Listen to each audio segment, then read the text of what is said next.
पूर्णिमा है तो उस पर भी नहीं, आप तो कोई एक तिथि, आपको लग रहा है कि मेरा रुद्राक्ष बल कम दे रहा है, मेरे रुद्राक्ष में बल की कमी हो रही है, तो फिर उसके लिए कहा कि आप अमावस्या को भी स्नान करा लो, पूर्णिमा को भी करा लो, सरसों का थोड़ा सा तेल उसमें अवश्य लगा।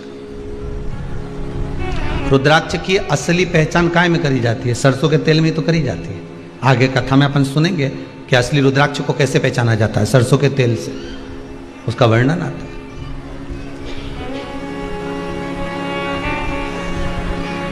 उसमें बल की प्रबलता आ जाती है। 5 स्थान बता दिए, 5 जगह बता दी, 5 स्थान निश्चित कर दिए जहां पर रुद्राक्ष को पहनकर नहीं जाना। पहला, किसी की मृत्यु आदि जगह पर। दूसरा, जहां पर बच्चे का जन्म हुआ हो।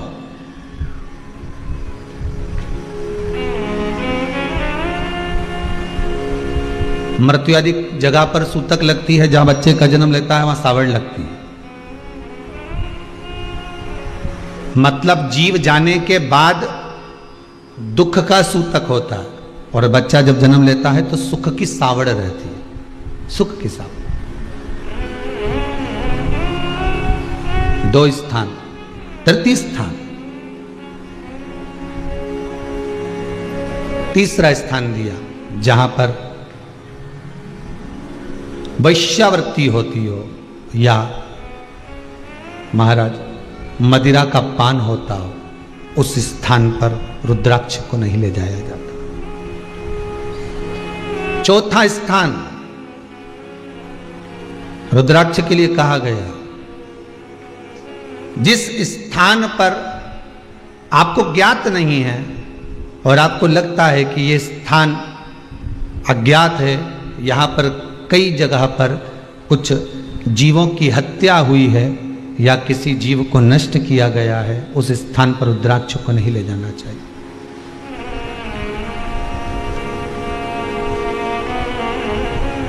पांचवा, महाराज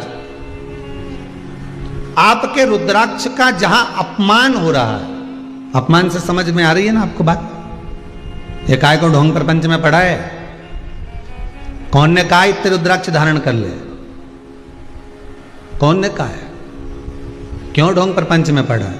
जहां रुद्राक्ष का, इसलिए रुद्राक्ष की मूलता है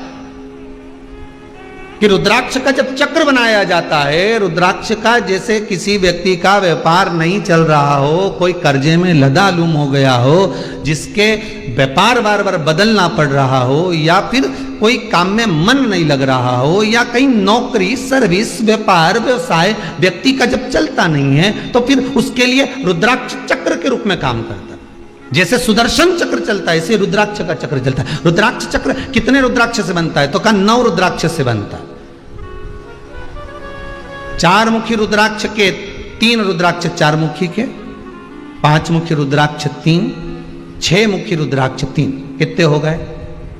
जम के बोलो 9 रुद्राक्ष हो गए। लाल धागे में एक रुद्राक्ष को 4 मुखी को पहले ले लो, फिर उस रुद्राक्ष के बाद में उसको 1.25 गांठ लगा दो। 1.25 गांठ लगाई धागे में, फिर 5 मुखी रुद्राक्ष, फिर 1.25 गांठ, फिर 6 मुखी रुद्राक्ष, फिर 1.25 गांठ, फिर 4 मुखी रुद्राक्ष, फिर 5 मुखी, फिर 6 मुखी, 1.25 गांठ लगाकर चक्र तैयार कर लिया जाता है। और उस चक्र को तैयार कर कर व्यक्ति शिव मंदिर में ले जाकर शंकर जी के उस शिवलिंग पर रखकर चढ़ाकर भगवान शंकर को केवल 3 वस्तुएं समर्पित कर दे। पहला धतूरा, दूसरा बेर, बेर मतलब बोर जो खाते हैं बेर, तीसरा काली तिल, ये शंकर जी को समर्पित कर दे, स्नान कराए, वापिस उस रुद्राक्ष को लेकर आ जाए और अपने गले में धारण कर ले।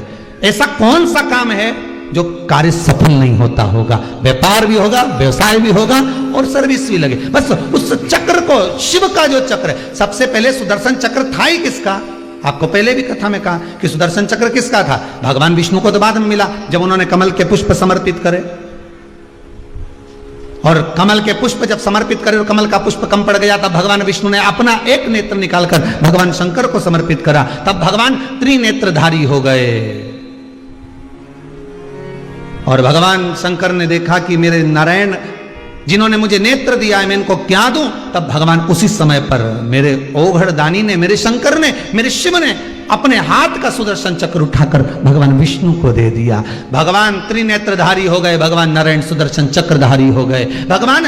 तभी भगवान विष्णु ने पूछा, आपने चक्र मुझे दे दिया, आपके पास कोई चक्र नहीं है? तब भगवान ने अपने गले की रुद्राक्ष माला को उठाकर जो घुमाया, शिव जी ने कह दिया ये रुद्राक्ष चक्र का काम करता है। अच्छे अच्छे का संहार कर देना, पछाड़ देना, ये रुद्राक्ष वो है जो मेरे हृदय में बसता है। एक चक्र मेरे शंकर के पास आज भी है। वो कौन सा चक्र है? जम के बोलिए, रुद्राक्ष चक्र। रुद्राक्ष चक्र में ज्यादा मन के नहीं होते। कितने होते हैं? अभी बताया था कितने? मात्र 9। 3 4 मुखी के, 3 5 मुखी के, 3 6 मुखी।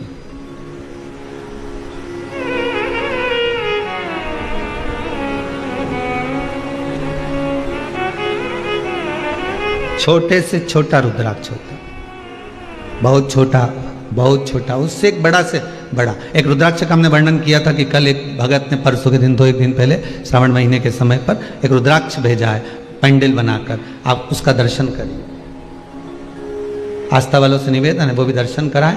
जो बड़ा रुद्राक्ष इन्होंने भेजा है, इतने बड़े रुद्राक्ष का जो दर्शन महाराज, 7 मुखी बड़ा रुद्राक्ष। शायद इतने बड़े रुद्राक्ष का दर्शन आपको पहली बार प्राप्त हो रहा होगा। पर ये रुद्राक्ष बेंगलोर से जो बनाकर भेजा है इन्होंने, 7 मुखी, 7 मुखी, 7 मुखी, बड़ा, फिर उससे छोटा, फिर उससे छोटा, इससे भी छोटा रुद्राक्ष होता है, फिर उससे भी छोटा रुद्राक्ष होता है। ऐसा नहीं होता कि रुद्राक्ष, बड़े से बड़ा रुद्राक्ष का क्रम उन्होंने भेजा कि गुरुदेव इतना बड़ा रुद्राक्ष और उससे 7 मुखी, फिर 7 मुखी, फिर 7 मुखी, छोटे से छोटा रुद्राक्ष। आप जिस रुद्राक्ष का चक्र अपने जीवन में उतार रहे हो, फिर निवेदन करूंगा, दुनिया में ऐसा कोई समस्या नहीं जिस समस्या का कोई निदान नहीं। हर समस्या का निदान है, पर निदान किसी दूसरे के पास नहीं, निदान केवल मेरे भोले नाथ के पास में है। आपको अगर किसी समस्या का सफल आनंद चाहिए तो शंकर की शरण में जाओ। आपको सीहोर आने की भी जरूरत नहीं है, आपको हमसे मिलने की जरूरत नहीं है, आपको पंडित प्रदीप मिश्रा के पास नहीं आना, आपको किसी बाबा जोगी के पास नहीं जाना, आपको किसी के बेल भभूति लेने नहीं जाना, आपको तो शिव के पास जाना। जो शंकर की वस्तु है उसको स्वीकार करो, बस शंकर की वस्तु को स्वीकारिए।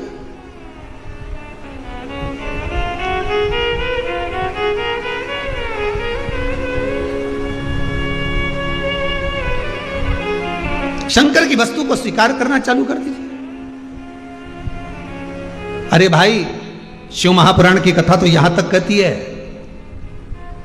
यहां तक वर्णन कर रही है, जिस व्यक्ति की नौकरी नहीं लगती, सर्विस नहीं लगती, हर जगह पर अप्लाई कर रहा है, बार बार इंटरव्यू देने जा रहा है, लगातार उसको अगर सफलता प्राप्ति नहीं हो रही है तो धतूरा ढूंढो। धतूरा कहीं बाजार में नहीं मिलेगा, किसी वृक्ष से धतूरा तोड़ लिया, कुछ मत चढ़ा, तू शंकर जी के मंदिर में जाकर तेरा नाम और गोत्र बोल और शिव जी को धतूरा चढ़ाना चालू कर दे और बाबा से विनती कर, धतूरा चढ़ाना चालू कर। अब धतूरा कोई बहुत कीमती होता है क्या? बहुत पैसे का मिलेगा क्या? कहीं पे भी मिल जाएगा। धतूरा तोड़ और चढ़ा शंकर जी को। रोज नियम बना ले कि एक धतूरा मैं शंकर जी को चढ़ाऊंगा, प्रतिदिन चढ़ाऊंगा, शिव जी से जाकर निवेदन करूंगा प्रतिदिन। शंकर जी की प्रिय वस्तु में धतूरा, बेलपत्र आदि कादि की तो है, क्या है? चढ़ा रोज एक धतूरा, फिर वही धतूरा जिसके यहां तू इंटरव्यू देने जा रहा है उसी के सिर पे चढ़ गया। जो तूने शिव जी के चढ़ाया वही धतूरा वहां चढ़ा है, तो क्यों चिंता करता है? हमारे साथ हैं भोलेनाथ जी, किस बात की चिंता, किस बात की चिंता करता? चरण में रख दिया जब माथ जी, किस बात की चिंता? तेरे भोले को रहती है तेरी हर बात की चिंता। जम के बोलिए। तेरे भोले को रहती है तेरी हर बात की चिंता, हमारे साथ हैं भोलेनाथ जी किस बात की चिंता। चरण में रख दिया जब माथ तो किस बात की चिंता। फिर क्यों सोचना।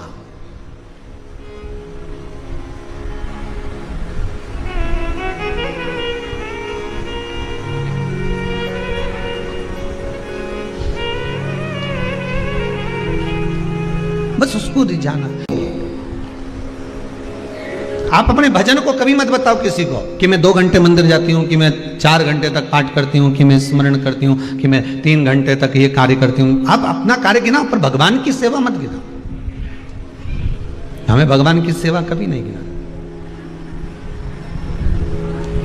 भगवान को जो दान किया, ब्राह्मण को जो दान दिया, गौ माता को जो दान दिया, बहन बेटी को जो दान दिया, कभी मत बोलना कि हमने इतना दिया। नहीं नहीं, वो तो देने वाला भोलेनाथ, लेने वाला भोलेनाथ, वो दे रहा है, इसलिए हम भी दोनों हाथों से दे रहे हैं। जीवन का क्या ठिकाना है, आज है कल नहीं, सब धरा की धरा रह जाएगा। एसी का रूम ने, डनलप का गद्दा ने, अलमारी में कपड़ा, बोलो तो जी सही है कि गलत है, सब पड़ा रह जाए, कौन देखे जाए।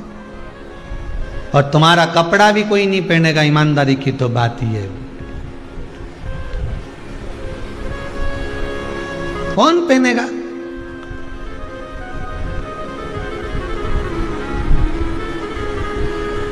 अब दूसरी जगह कौन जाए, हम तो अपनी कह दें। जब पूज्य पिताजी देवलोक गमन हुए तो उनके कपड़े भी तो अलमारी में धरे रही है, बोलो सही है कि गलत। दूसरी किसको कहने जाओगे। वो कपड़े रखे, अब वो कौन पहने।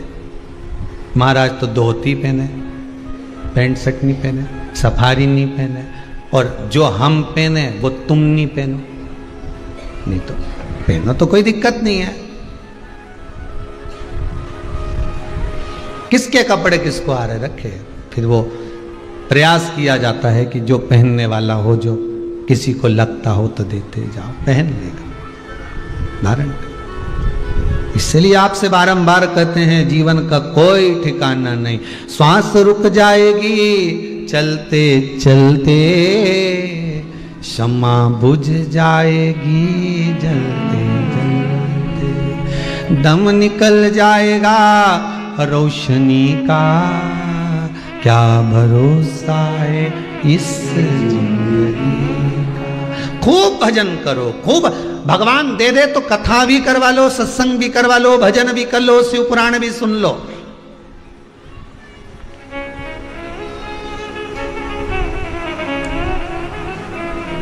तुम्हारे जाने के बाद तुम्हारे घर के लोग बाद में कहेंगे कि हमको उनकी स्मृति में कथा करवा। नहीं नहीं, तुम खुद कर लो और के चले जाओ, बहू को सुन ले दीजिए हमारी स्मृति, अच्छे से लिख ले।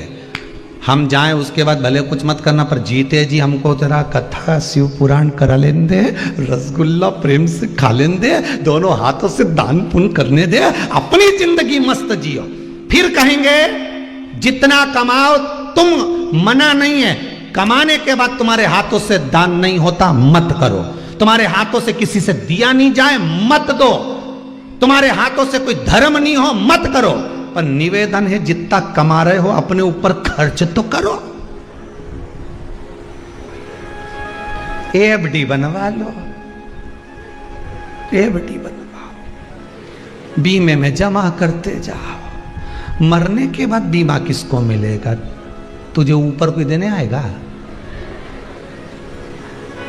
बीमा पक गया है, 12 लाख रुपए तुम्हें मिल रहा है, ऊपर कोई कहने आएगा। बीमा वाला बोलने आएगा पर कि 12 लाख तुम्हें बीमे के मिले, जाओ नीचे जाके तुम बढ़िया फ्रिज मिरीज खरीद लो, ने 2-4 आइसक्रीम खा लो। कौन मौका देगा। और ऊपर जाके तो बोलना भी मत कि हमारा 10,000 का बीमा था कि 5,000 का। सुनेगा ही नहीं, डायरेक्ट बोलेगा वो पाड़ा पे बैठा हुआ मुछंदर जोरदार, और हाथ में गदा, और पीछे पाड़ा की पूंछ से अपन बंधे, और दोचता दोचता ले जाएगा। ये सब भयंकर गरुड़ पुराण में लिखा है। खूब मारता मारता ले जाएगा, खूब जोरदार। और तुम चिल्लाओगे कि हमारा तो 10 लाख का बीमा है, तो क्या वो बीमा तेरे परिवार के काम आएगा? शिव पुराण का बीमा करा लेती तो ऊपर काम आता। बीमा तो ये है।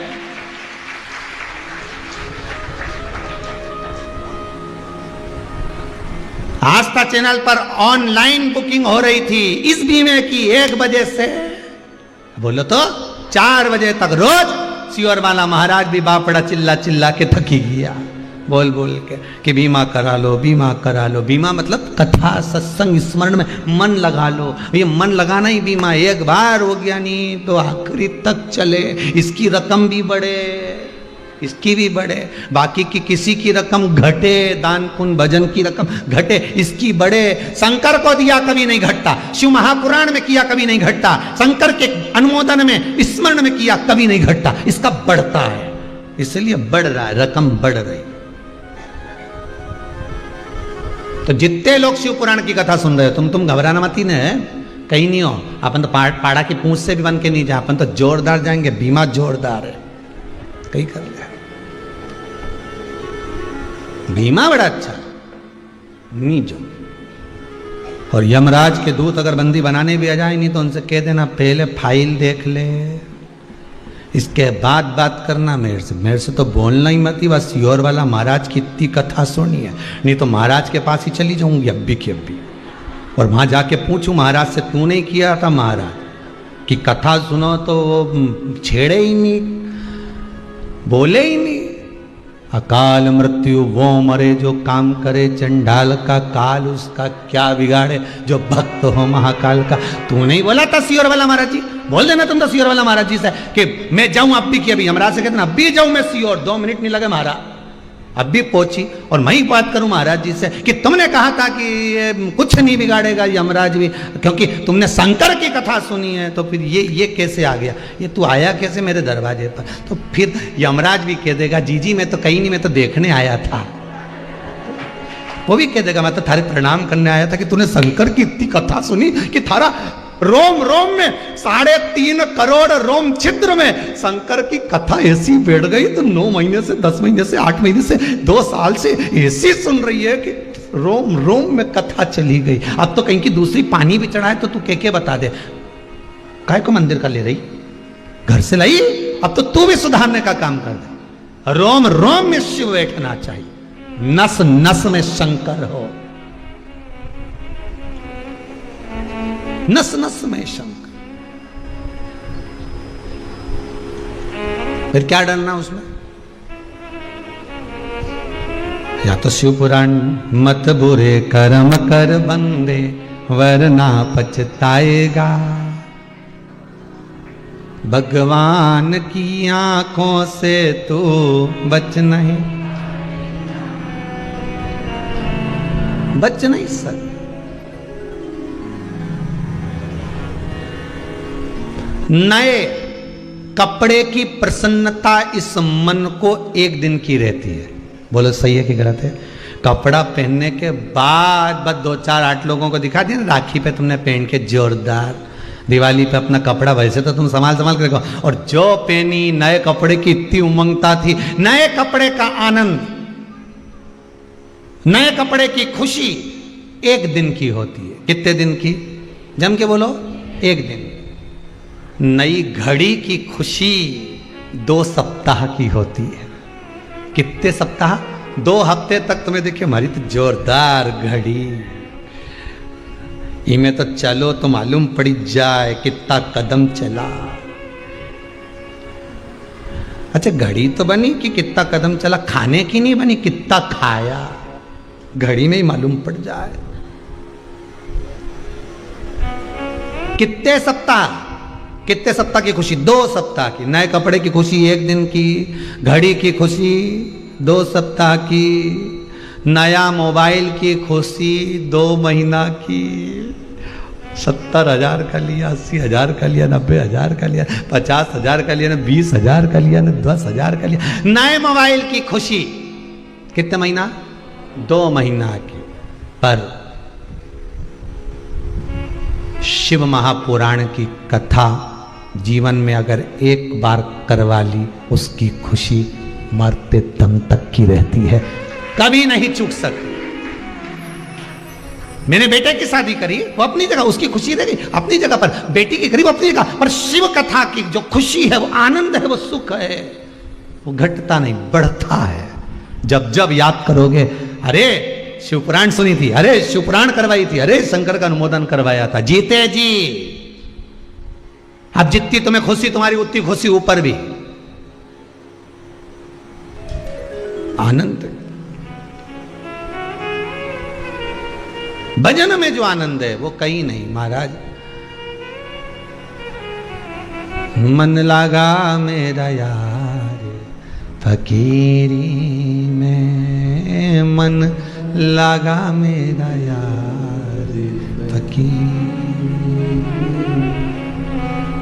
फिर सुख नाही अमीरी में, मन लगा मेरा यार। बस ये अड़भंगा है, ये आनंद है। कभी मत बोलो अपने भजन को मैंने कितना किया है, कभी मत काउंट करो कि मैंने कितना दिया है, कभी नहीं गिनती करना कि मैंने कितना दे दिया। उसने देने वाले ने दिया था, मैंने दे दिया।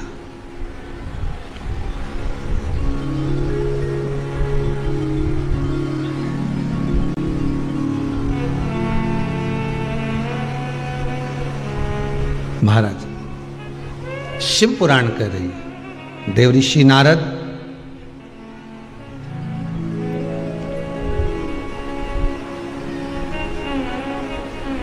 रुद्राक्ष की माला का सम्मान नहीं कर पाए थे जब तप कर कर आए थे।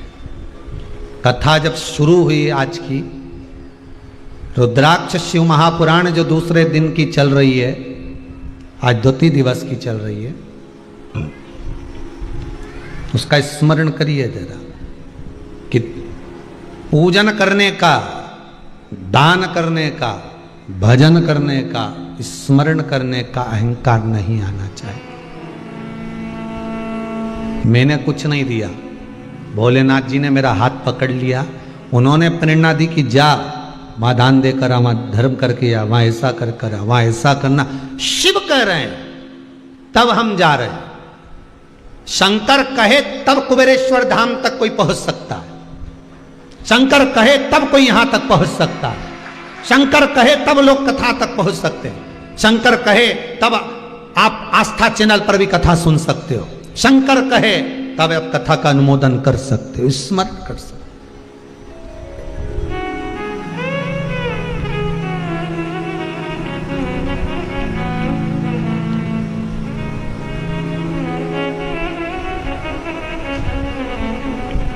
शिव करे सो है। शंकर अगर, मेरे भोलेनाथ अगर प्रेरणा नहीं दे तो आप कहां आ रहे हो? यहां कहां? आप कहां कथा सुन पा रहे हो? टीवी पर, टीवी के सामने बैठकर। आप कहां मोबाइल पर सुन पा रहे हो?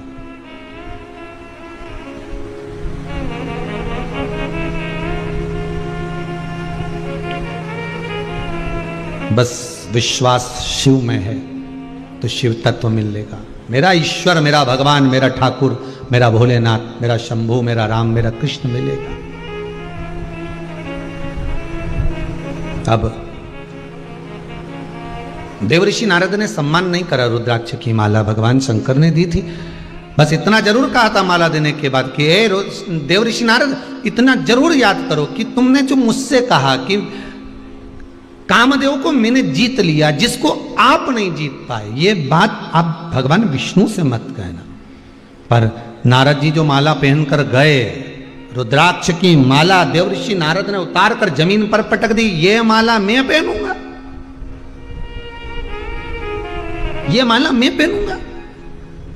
रुद्राक्ष की माला महाराज ये बल प्रदान करती है, तो व्यक्ति के ब्लड प्रेशर को, शुगर को भी लेवल कर देती है। बहुत बहुत ध्यान देना महाराज। जिस दिन आपका ब्लड प्रेशर ऊंचा जा रहा हो या नीचा जा रहा हो, डॉक्टर कह रहे हैं बहुत हाई हो गया, बहुत नीचा हो गया, दवाई खाओ, मना नहीं हमारी तरफ से, आप खाओ, पर थोड़ी देर के लिए आपके घर में अगर कोई रुद्राक्ष पड़ा हो, कोई रुद्राक्ष रखा हो, क्योंकि रखे को और पड़े में अंतर हो जाता है कि तुम उसका प्रयोग तो करते नहीं हो, तो पड़ा है। बहुत सारे रुद्राक्ष, कई माताएं कहती थी हमारे यहाँ बहुत सारे पड़े, पड़े का अलग संबोधन की रखा, मतलब उसका आपने प्रयोग नहीं करा। आपने उस रुद्राक्ष को, अगर शंकर का स्पर्श हुआ है, सिद्ध करा हुआ रुद्राक्ष है, तो अगर ब्लड प्रेशर ऊंचा नीचा भी हो रहा है तो थोड़ी देर रुद्राक्ष को हाथ में रख लो, या फिर दोनों हाथ से दबाओ, मलो, या पूरी हथेली में उसको घुमाना प्रारंभ कर दो। ज्यादा से ज्यादा 5 मिनट 3 मिनट करना, ब्लड प्रेशर लेवल पर आ जाए। करके जरूर देखना। श्योर वाला महाराज झूठ तो नहीं बोल रही यार, करके जरूर देखो, प्रैक्टिकल जरूर करो। कहीं और श्योर वाला महाराज झूठ बोले तो प्रैक्टिकल जरूर करो, बिना प्रैक्टिकल में नहीं रहना। क्योंकि महाराज बोल रहा है कथा में से, और कथा में से निकालेगा सो बताएगा। अपन तो सब चीज रखो यहाँ पर, एक एक चीज का वर्णन रखो। जो भी चीज कोई पूछे, तुमसे भी कहीं का पूछे कि काली मिर्ची का कहाँ लिखा, तो बता देना 14वें अध्याय में 57वें नंबर श्लोक में लिखा है कि काली मिर्ची शंकर जी को चढ़ती है। तुम्हें बताने में क्या जाए, एक एक चीज का प्रूफ रखिए, रखो सामने और बताओ। तो ब्लड प्रेशर को लेवल में कर देता रुद्राक्ष। ब्लड प्रेशर, दुनिया के लोगों बस कथा पढ़ते हैं, बस उन्होंने कहा हमने तो पढ़ी, हमें तो कहीं मिला ही नहीं। तो देखे तो ढूंढने में तो भगवान मिल जाए दादा, ढूंढो तो ढूंढना पड़ेगा, कथा में प्रवेश करना पड़ेगा आपको। केवल ऊपर से नहीं, भीतर से, इस दिल से जुड़ो कथा में। फिर हाथ जोड़ के निवेदन है, जितने शंकर की कथा आप लोग श्रवण करने वाले श्रोता भाई बहन हैं, मेरा करबद्ध निवेदन है, श्योर वाला महाराज पे विश्वास करो ना करो, पर शंकर पर जरूर करना, वो डूबने नहीं देगा तुमको। उसने मेरे जैसे को अगर हाथ पकड़ा है तो आपका भी पकड़ेगा, ये पक्का है। उसका अनुमोदन करो, उसका स्मरण करो, जपो उसको, भजो उसको, भजो उसको।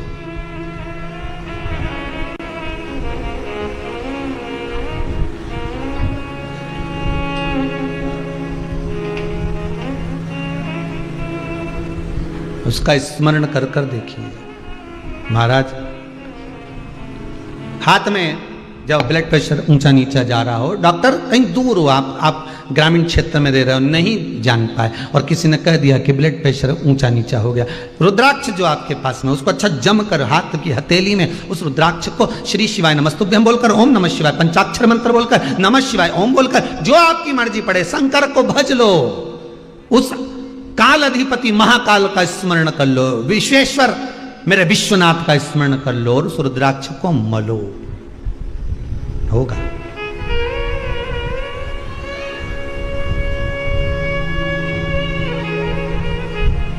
शंकर का अनुमोदन करें।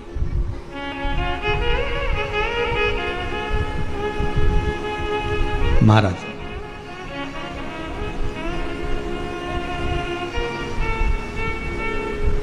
भगवान की भक्ति को आप जितना धारण करेंगे, जितना, उतना सुख का अनुभव होगा। अपमान कर दिया देव ऋषि नारद ने रुद्राक्ष की माला का। रुद्राक्ष की माला का अपमान नहीं करा है, पहले तो सीधे जाकर शंकर जी का अपमान करा, सीधे डायरेक्ट पहुंचकर शंकर भगवान के सामने जाकर डायरेक्ट पहुंचकर कहा, सीधे। भोलेनाथ, जिस कामदेव को आप नहीं जीत पाए, उस कामदेव को मैंने जीता है। शंकर भगवान मन में सोचे, बस बात तो यही है, तूने कामदेव को जीता, मैंने रिश्तेदारी जीती है। मैं सती का पति, कामदेव रति का पति, ये मेरा साड़ू भाई है। अगर मैं आंख नहीं खोलता तो घर आने के बाद मेरे को सती मैया कहती कि मेरा बहन का पति आया था, तुम उससे 2 मिनट बात नहीं करे, जरा पूछो तो तुम अपने अपने घर की दशा। तुम्हारी बहन का पति आए और तुम्हारा पति बात नहीं करे तो बेचारे की हालत खराब हो जाए। 2 मिनट दुकान छोड़ के नहीं आ सकते थे? इतने दिन के बाद तो आया। 5 मिनट बात करने में तुम्हारा क्या जा रहा था? क्या सारा काम आज ही करना था? मेरी बहन का पति आया था, और भगोने जैसा मुंडा हो गया, भगोने जैसा, रोटी नहीं खाए, न तुम्हें परोसे, परस लो खुद ही। मेरे बहन का पति आया, अब पति बोला तू तो मिली थी ना, तेरे बहन का पति आया तो मैं तो मिली, मेरे को तो सब रिश्तेदारी निभाना है, पर तुम कब निभाओगे? पति बोला मैं दुकान निभा लूं कि रिश्तेदारी, तू बता। अब तुम्हारा कोई आएगा तो मैं देखूंगी। पत्नी तुरंत बोली। तब पति ने कहा अच्छा मैं फोन लगा रहा। काय को फोन लगा रहे हो? अब तो भगवान शंकर जानते थे कि मैं गृहस्थाश्रम में पड़ा हूं, भगवान शंकर जानते थे कि मैं मृत्यु लोक में रह रहा हूं। मृत्यु लोक की हालत भगवान शिव ने कह दिया कि ये रति का पति है, मैं सती का पति हूं। शंकर भगवान बोले जब मेरा साधु भाई आया तो नेत्र तो खोलना पड़ेगा साहब, मोबाइल तो एक साइड रख के बात तो करनी ही पड़ेगी ना, भले तुम हेडफोन लगाए पर निकालना तो पड़ेगा, क्योंकि रिश्तेदार आया है। सही रिश्तेदारी इसको ही कहते हैं, जब अपने दरवाजे पर कोई आए, कोई अतिथि आए, कोई मेहमान आए, कोई तुम्हारा अपना मिलने के लिए आया है, तुमसे हालचाल पूछने के लिए आया है, और तुम सामने टीवी खोल कर बैठे हो, न्यूज देख रहे हो, तो उसको लगेगा कि नहीं लगेगा? हम आए, हमको तो सम्मान देख ही नहीं रहा। बस 11 रन ही बने इसके, 1 विकेट हो चुका है। अब मेहमान को लगे बताओ हम तो इतनी दूर से इनसे मिलने आए और इसका ध्यान टीवी में लगा है। अच्छा लगेगा कि नहीं लगेगा? बोलो अच्छा लगेगा, ये सब चीज अच्छी है? नहीं।